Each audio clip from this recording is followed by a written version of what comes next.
Bonsoir, mesdames et messieurs. Merci de nous rejoindre sur la première chaîne panafricaine et bienvenue dans cette émission. Après la mort du président Thomas Sankara le 15 octobre 1987, il a dû subir des tortures les plus horribles et sa vie, voire même sa survie, la doit au courage d'un père respecté et respectable général de l'armée burkinabé, tout comme les proches de l'ancien président Thomas Sankara qui ont décidé de rester fidèles aux idéaux de la révolution. Il a connu l'exil et n'a jamais renoncé à la lutte pour plus de liberté, de justice et de démocratie au Burkina Faso. En 27 ans, ni les pressions, ni les tentations n'ont entamé l'engagement et la détermination de ce journaliste militant. À la faveur de la révolution des 30 et 31 octobre dernier, c'est lui qui a été choisi pour diriger le CNT, le Conseil national de transition, le Parlement transitoire au Burkina. Mesdames et messieurs, j'ai l'immense plaisir de recevoir sur ce plateau M. Cherif Sy, journaliste, mais également président du CNT, le Conseil national de transition au Burkina. M. Cherif Sy, bonsoir. Bonsoir. Merci de l'immense plaisir que vous nous faites de nous accorder la première interview quelques jours après votre désignation comme président du CNT. Alors, comment vous avez accueilli cette désignation par l'ensemble des composantes comme président du CNT? Certainement avec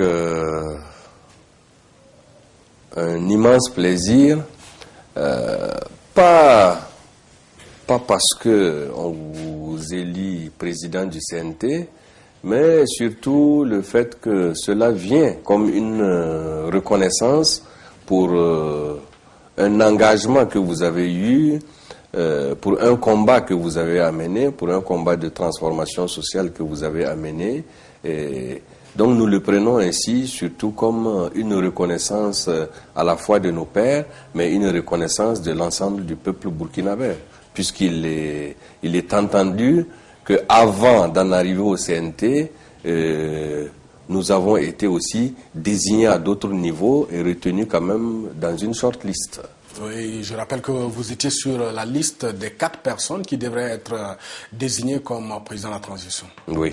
Donc, le chemin a été très long, 27 ans. Est-ce que vous avez cru un seul instant, vous, le journaliste militant, que ce changement allait venir et à la date du 30-31 octobre? Que nous y avons cru, si nous n'y croyons pas, nous ne nous serons pas battus. En fait, nous n'attendions pas que ça arrive. Parce que ce qu'il faut préciser, c'est que nous sommes des acteurs de cette lutte. Nous sommes quand même à un grand niveau, à un certain niveau en tout cas, avec la participation et la contribution d'un certain nombre de camarades qui avaient cette conviction-là quand même, nous avons contribué autant que faire se peut à ce qu'on arrive à ce jour. Donc nous n'attendions pas ce changement, nous avons travaillé pour que ce changement arrive. On a coutume de dire que le journalisme mène à tout, à condition d'en sortir. Aujourd'hui, vous êtes de plein pied dans la chose politique. Est-ce à dire que Cherif Sy et le journalisme, ça n'est fini? Non. D'abord, c'est deux choses. Je pense que faut pas que nous mélangeons les choses. Il y a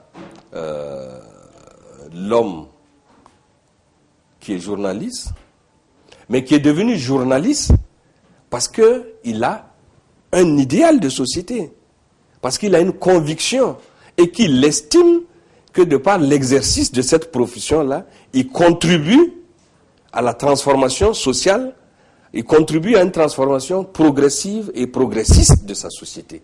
C'est ce qui nous a amenés dans le journalisme. Et en ce moment, nous y donnons en tout cas le meilleur pour que cela arrive. Donc nous ne construisons pas une muraille de Chine entre le journalisme et notre engagement. Et cela étant entendu, et à tout moment, si on est journaliste, on reste journaliste. Aujourd'hui, que mes concitoyens aient eu confiance en moi, me confiant la responsabilité de diriger le Conseil national de transition, ce n'est pas ad viternam. c'est tout juste pour une année. Et pendant cette année, il est évident que il va être difficile pour moi de pouvoir me consacrer encore à ce métier-là. Mais une année, ça passe vite. Quand on aura fini avec le CNT, il faudra bien que je revienne à ce que je sais faire le mieux. Voilà. La fonction de président du CNT, comment l'appréhendez-vous? Quel regard vous portez sur les missions à vous assigner? Non, je pense que ça ne va pas être quelque chose de facile. Et d'ailleurs, si c'était facile, ce ne serait pas intéressant. Je crois que notre peuple a des attentes qui se sont exprimées fortement lors des journées lors de l'insurrection du 30 et 31 octobre. Et il faudra répondre à ces attentes-là au plan législatif. Bon, à ce niveau-là, il est certain que nous aurons affaire en une année plus que certainement les législatures normales de 5 ans. Mais à la fois, nous pensons que ça va être passionnant, et c'est même déjà passionnant, mais nous sommes aussi ragaillardis parce que nous ne serons pas le seul à la tâche, que ce soit à l'intérieur du CNT, il y a cette volonté de changement, que ce soit à l'extérieur du CNT, il y a cette même volonté qui est exprimée et aujourd'hui sont en train de se mettre en place un certain nombre de structures, de réflexion, etc., qui vont contribuer justement en termes de textes, en termes de propositions pour appuyer le CNT. Donc cette charge, nous la partageons avec d'autres, donc je pense que nous pourrons y aboutir. On va parler en français facile pour tous les téléspectateurs qui nous suivent en ce moment. Quelle sera la mission du CNT? Qu'est-ce que vous allez faire exactement? Notre peuple est sorti déjà. Un des éléments, c'était qu'il faut sacraliser l'article 37. Pour que... Il limite à 2 le nombre de mandats présidentiels. Au grand jamais, personne ne revienne sur ça. Mais au-delà de ça, si je reste dans le cadre constitutionnel, de la Constitution du moins, il y a un certain nombre de choses qu'il faudra changer. Parce que la Constitution que nous avons, celle qui date de 1991, du 2 juin 1991, a été taillée à la mesure et pour un homme. Donc, il faudra revenir sur cela. Mais le plus urgent, actuellement, pour nous, c'est d'attaquer vraiment de front le code électoral de telle façon que nous puissions avancer sur cela et y conclure, si possible, je dirais peut-être en fin janvier, pour permettre à ceux qui organisent les élections et à ceux qui participent à ces élections-là, notamment les partis politiques, pour qu'ils sachent sur quel pied danser. Donc je pense que le plus urgent, en termes de textes à analyser, à étudier, à élaborer, c'est justement cette loi électorale-là. Donc nous allons commencer par ça, et puis il y a beaucoup d'autres chantiers, bien entendu. Il y aura la Constitution, il y aura la charte des partis politiques, il y aura les textes sur les médias, etc., etc.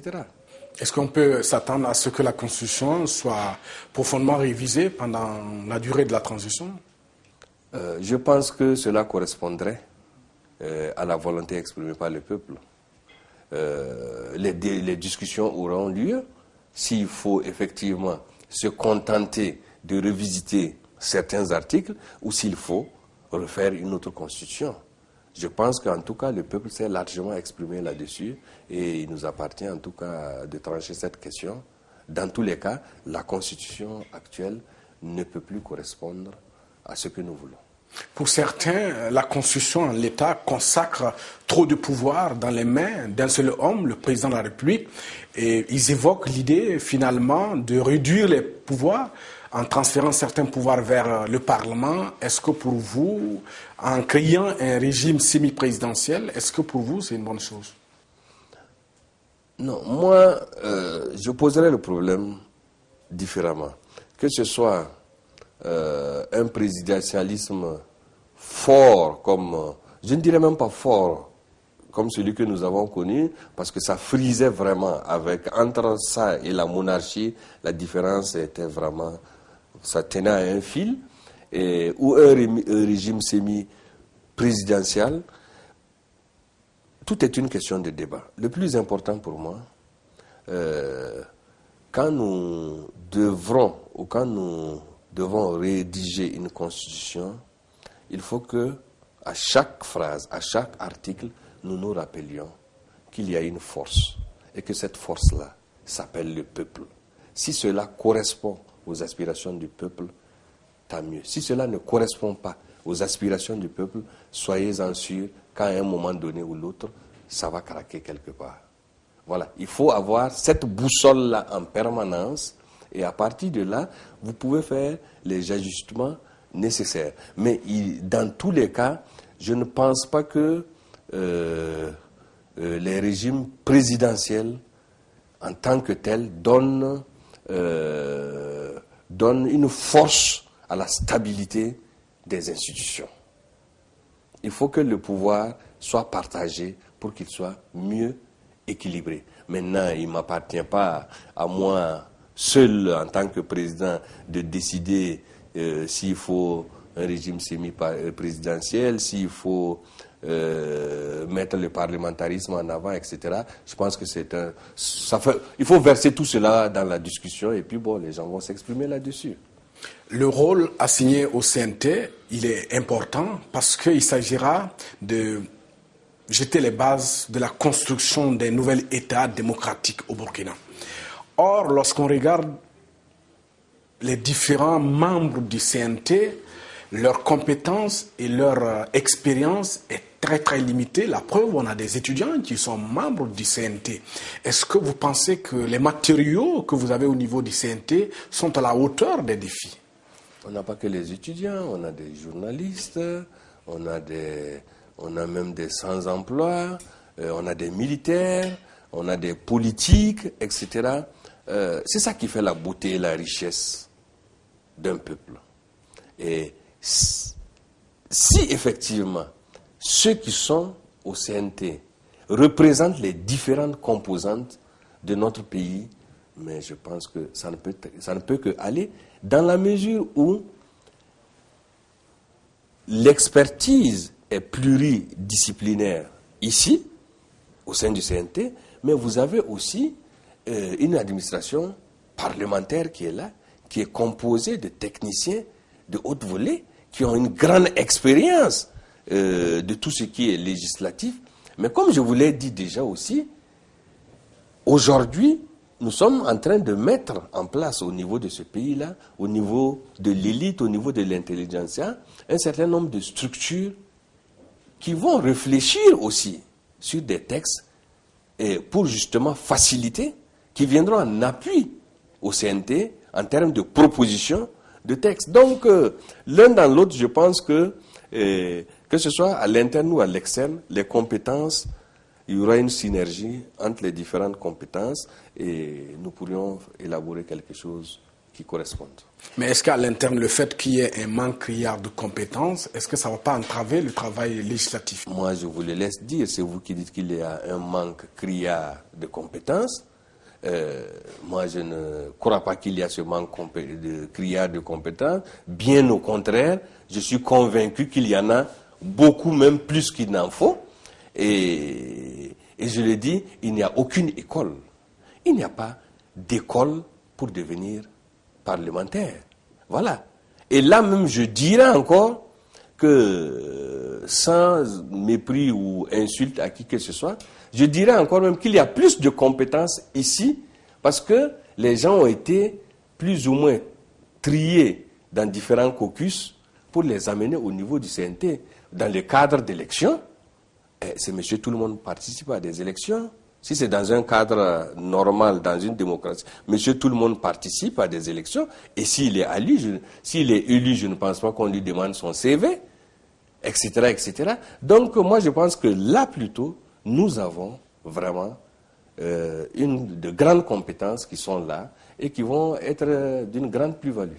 Sur la question de la transition, lorsqu'on regarde un peu les différents responsables à la tête des institutions de la transition, il y a très peu de figures emblématiques de la révolution, au point que certains n'hésitent pas à dire que la révolution n'a pas profité à ceux qui l'ont enclenchée. Quel est votre point de vue? Qu'est-ce que vous appelez une figure emblématique de la révolution? Par exemple, lorsqu'on regarde le président de la transition, le Premier ministre, ils n'ont pas participé à la lutte. Il n'y a que vous qui avez participé à la lutte. Les autres n'ont pas participé. Mais c'est quand même ceux qui ont participé à la lutte, qui ont mis en place, en ce qui concerne le chef de l'État, c'est quand même ceux-là qui ont participé à la lutte, qui ont mis en place un comité de désignation du chef de l'État. Et s'ils ont désigné le chef de l'État, c'est qu'ils estiment qu'il a les compétences requises, qu'il a toute l'aptitude la plus large possible pour diriger la transition. Donc, autant, je ne peux pas douter de ce comité de désignation-là, parce qu'elle était bel et bien composée par les insurgés. Des insurgés y étaient aussi. Donc, je ne doute pas que s'ils ont choisi le chef de l'État, ils savent pourquoi ils l'ont choisi. Maintenant, le chef de l'État a toute l'attitude aussi de mettre en place son gouvernement. S'il a décidé de désigner son Premier ministre, bon, je ne vois pas à quel titre nous pouvons nous permettre de dire si c'est le Premier ministre qu'il faut ou qu'il ne faut pas. Mais dans tous les cas, que ce soit le chef de l'État, que ce soit son Premier ministre, que ce soit le président du CNT, je reste convaincu que si dans l'exercice des missions qu'on les a confiées, ils ne vont pas tous les trois dans le sens que le peuple veut, mais le même peuple qui les a mis là ne se gênera pas pour les dire au revoir. Vous étiez là pendant l'insurrection, vous avez vu comment notre peuple s'est exprimé. Je ne pense pas que ce peuple-là reculera devant qui que ce soit ou devant quoi que ce soit. Si les missions qu'ils ont confiées à ces responsables-là, ils ne les mènent pas normalement, mais le peuple s'exprime. Faites confiance au peuple. Mais donc pour vous, cette configuration reflète les aspirations de la révolution?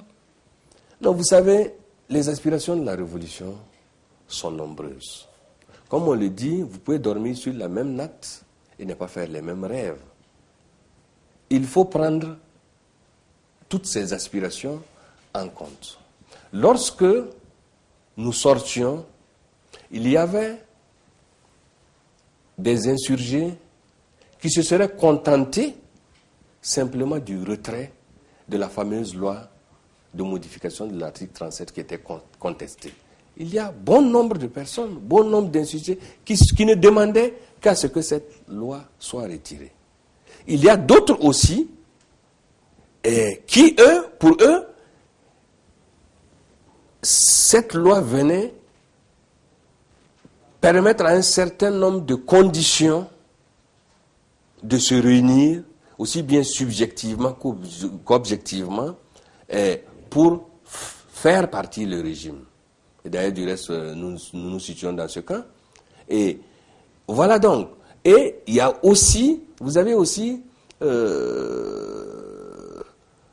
d'autres qui, en fait, exigeaient une meilleure gouvernance, exigeaient la justice. Donc, c'est la conjugaison de toutes ces attentes, de toutes ces aspirations-là qui font qu'on est là. Maintenant, d'un point de vue théorique, d'un point de vue intellectualiste, on peut estimer que cette révolution est inachevée. Mais de la manière dont je viens de vous décrire les différentes aspirations, cela vous démontre aussi qu'il n'y a pas eu une réflexion préalable, il n'y a pas eu un état-major de l'insurrection, en tout cas un état-major commun qui a été mis en place et avec un objectif précis. S'il y avait eu cet objectif-là, et s'il y avait eu cet état-major, il est évident qu'à la minute même où Blaise Compaoré quittait le pouvoir, vous avez un gouvernement insurrectionnel qui est mis sur place. Comment voyez-vous votre cohabitation avec l'exécutif? Dans les normes, les pouvoirs sont séparés. Vous avez l'exécutif, vous avez le législatif d'un côté, et que chacun doit agir au mieux pour nos populations. Donc, théoriquement, en tout cas, dans le respect de l'indépendance de de toutes les institutions, chacun doit savoir où se tenir. Mais nous sommes dans une situation exceptionnelle, très exceptionnelle, à courte durée, où il faut avoir beaucoup de résultats. Et si vous tenez compte de cela, il sera difficile que l'exécutif et le législatif, même pour reprendre un terme qui vous est propre à vous et à moi, même si c'est en off, ils devront communiquer. Ils devront forcément communiquer. S'ils ne communiquent pas, il y aura un problème. Alors, quelle appréciation faites-vous des premiers pas de l'exécutif? Aujourd'hui, il y a eu beaucoup de décisions, beaucoup de déclarations. Laquelle, par exemple? Par exemple, la décision d'exhumer la tombe de Thomas Sankara, la décision de rendre justice à Thomas Sankara, de faire toute la lumière sur les conditions de son assassinat. Je vous ai dit, si vous m'avez bien écouté, que celui qui va s'amuser à ne pas prendre en compte l'aspiration de ceux qui sont sortis les 30 et 31, il aura des problèmes. La plupart, nous n'avons pas fait de statistiques, mais la plupart de ceux qui sont sortis lors de ces journées chaudes-là avaient moins de 27 ans. Donc ils sont nés sous le régime Compaoré. Ils n'ont connu comme président que M. Blaise Compaoré. Mais ils avaient tous la même chose à la bouche. Ils sortaient au nom de Thomas Sankara. Et cette phrase revenait, cette citation de Sankara revenait chaque fois: tuer Thomas Sankara et des milliers de sankaristes naîtront. Les journées des 30 et 31, c'était les enfants de Thomas Sankara qui étaient là. Donc, je ne suis pas étonné, nullement étonné, que l'exécutif immédiatement s'engage dans cette grande revendication, qui a été menée depuis plus de 27 ans, à savoir, quand on dit ce n'est pas qu'exhumer le corps de Sankara, c'est de rechercher toute la vérité et de lui rendre justice. Parce que l'exhumation n'est qu'un élément dans le processus de justice et le devoir de mémoire que nous avons envers cet homme qui s'est sacrifié pour son pays. Donc, moi, je crois que c'est une bonne décision et ça va en droite ligne de ce que la jeunesse réclame. C'est une bonne décision, mais est-ce que vous croyez en sa faisabilité? Nombre d'observateurs aujourd'hui n'hésitent pas à dire que c'est des déclarations populistes qui visent à se faire une nouvelle virginité. Est-ce que vous croyez que pendant cette transition, on peut rendre justice à la famille de Thomas Sankara? Pourquoi pas? Parce que le dossier, il est quand même complexe. Le dossier n'est pas complexe. Alors, il n'y a rien de moins complexe que le dossier Sankara. En l'état, la presse en est suffisamment fait écho tout au cours de ces 27 ans. On connaît même le commando, on connaît nommément les membres du commando qui ont exécuté le président Sankara. 1. 2. Le président Sankara n'est pas tombé dans la rue. Le président Sankara a été exécuté, a été assassiné au Conseil de l'Entente. Le Conseil de l'Entente a un statut, à l'époque, de caserne militaire. Donc c'est dans une caserne. Donc, à partir du moment où c'est dans une caserne, il y avait un chef d'état-major de cette caserne qui est toujours là. C'est qui? Il y avait des officiers de cette caserne qui sont toujours là. Et il y avait un premier responsable qui est toujours là, même s'il a quitté le pays. Donc je vais dire, on a nombre d'acteurs qui sont quand même toujours vivants. Il y en a qui sont au pays, il y en a qui ont fui, mais ils sont là. Donc facilement, il suffit que la justice s'ébranle effectivement, fasse son travail normalement, et je pense que les choses vont aller vite. Il n'y a pas que le cas Thomas Sankara, il y a eu beaucoup de cas de crimes de sang et de crimes économiques. Pour vous, qu'est-ce qu'il faut faire pour les autres? Je pense que c'est pour ça qu'on veut, nous avons pensé en rédigeant la charte qu'il serait bien de mettre une commission justice et réconciliation en place, et le processus est en train de se mettre en place. Dans tous les cas, tous les dossiers de crimes doivent être traités. Et ce pays en a connu beaucoup. Il n'y a pas de raison, si on veut vraiment la paix des cœurs, si on veut vraiment une véritable réconciliation nationale, mais il faut quand même acter sur ça pour que il y ait la justice sur tous ces dossiers. Il y a le dossier de mon frère et ami Norbert Zongo, etc. etc. Donc il y a nombre de dossiers comme ça sur lesquels je ne suis pas sûr que c'est la transition qui va voir de tous ces dossiers, mais le plus important, que le processus judiciaire se mette en marche, que les enquêtes démarrent, même si cela va continuer, que les enquêtes démarrent. Parce qu'il y a des dossiers que nous pouvons résoudre ici et maintenant en moins de 3-4 mois, tellement les éléments sont établis. Pour vous, quel doit être le sort de l'ancien président Blaise Compaoré? Il est actuellement en exil au Maroc. Il y a une loi constitutionnelle qui lui garantit l'amnistie. Pour vous, quel doit être son sort? Mais je pense que si le président Blaise Compaoré doit venir, s'il doit revenir répondre à un certain nombre de dossiers, mais on lancera une procédure pour qu'il revienne. La loi d'amnistie, c'est lui qui s'est octroyé la loi, une amnistie à travers une assemblée qui lui était totalement acquise. Mais cette loi d'amnistie, on peut la lever. C'est comme les rues, hein. Vous baptisez une rue aujourd'hui, et bien demain, si on ne veut pas, on change de nom de la rue, donc on peut lever l'amnistie. Le problème n'est pas tellement là. Mais déjà, laissons même tous les crimes qu'il aurait ou pas commis de côté. Mais il y a eu des morts le 30. Il y a eu des morts le 31. Il a fallu bien que quelqu'un donne l'ordre de tirer pour qu'il y ait ces morts-là. Et le premier responsable quand même, c'est le président Compaoré. Oui, mais Chérif, si Blaise Compaoré n'est pas chef d'une unité militaire, il ne peut pas avoir donné l'ordre de tirer sur les manifestants. Mais vous savez parfaitement comment ça fonctionne. Quand vous n'êtes pas dans une démocratie, vous savez parfaitement comment ça fonctionne.